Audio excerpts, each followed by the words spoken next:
Sa Good Vibes, Mambucal Resort and Wildlife Sanctuary ang magabukas buwas nga adlaw matapos nga mahalitan sang Bagyo Odette. Day visit lang sa karon ang pwede. May report si Romeo Subaldo. Nadumdumano pa bala ang ini nga lagoon, ang ini nga dipping pool, ang ini naman nga swimming pool, ang mga cottages, kag ang hunisang alagitit. Ina ang mga memories ang Mambucal.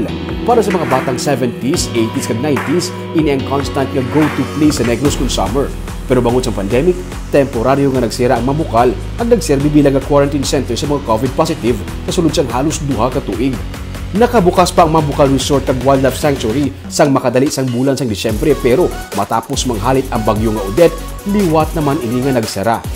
Matapos ang renovations, liwat na ini nga bagabukal sa publiko sa buwas nga adlaw. Sunod sa kay Provincial Administrator Attorney Refrando Diaz, sa subong for the day lang anay ang lagaw nga pwede. Sa bulan sa Mayo pa magasugod ang pagbaton sang overnight stay. So it's time for our Negrenses to enjoy summer, and we are happy to present Mambucal under new circumstances nga daw-damo naman kita na-improve. Samtang wala pa maaprubahan sa sanggunian panlalawigan ang bagong nga rates, baga pabili ng anay ang old rates, 50 pesos sa adults kag 20 pesos naman sa mga kabataan ng entrance fee. Pero may dugang naman ng mga balayran sa paggamit sang amenities parehas na lamang sang dipping pool kag swimming pool.